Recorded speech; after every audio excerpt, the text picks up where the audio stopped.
Going through the technology class, some of the more interesting things that we covered are things like Myers' cognitive theory of multimedia and Salcon's mastery learning, plus many other theories and the means to work with these theories.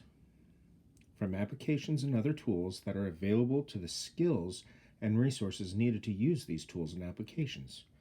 The first thing that I would like to talk about is the multimedia theory that we covered in class that explains why using visual and audio together will enhance and improve students' learnings while staying within the confines of a working memory. While we may not realize it many times in the class, we go into too much detail and overload our students.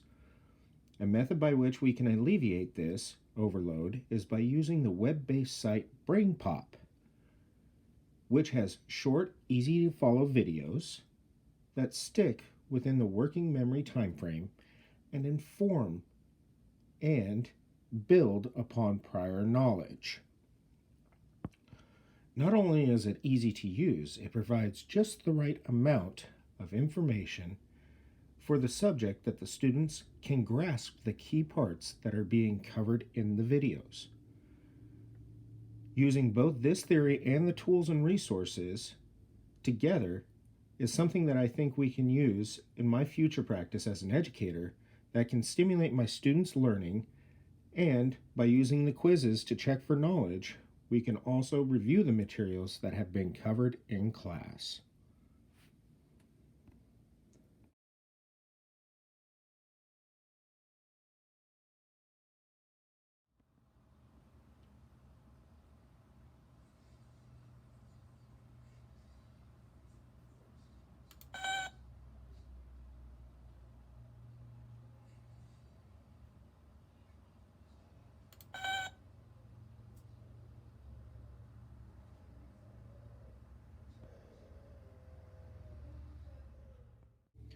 A worthwhile area that we covered in class is Salcon and his mastery learning, which is something that I had not really thought about when it came to checking on how students have regressed or learned course materials that has been presented to them.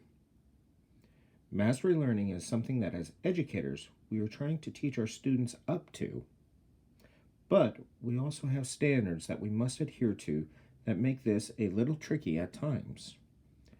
One thing that is awesome and that helps us with the mastery is Salcon's videos. They are completely free and help break down lessons into a fun and easy to use plan.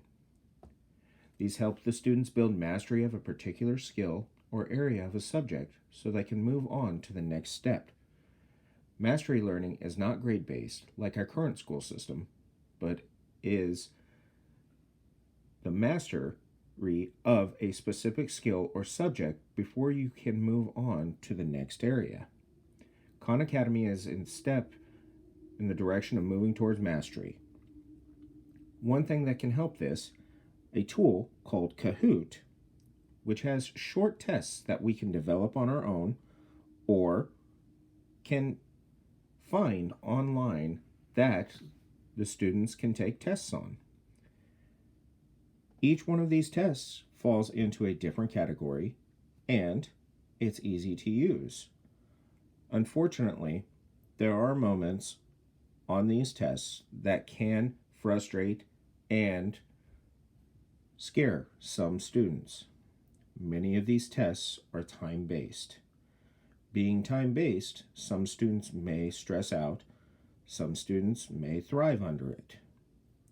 The tests are generally short, but with the small amount of questions, it also limits the amount of time, anywhere from 5 seconds up to 55 seconds per test.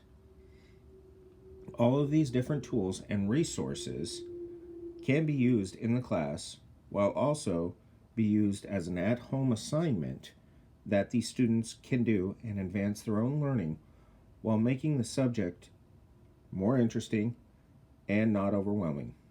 I would use aspects of all these to try and increase my students' abilities and interests in the class.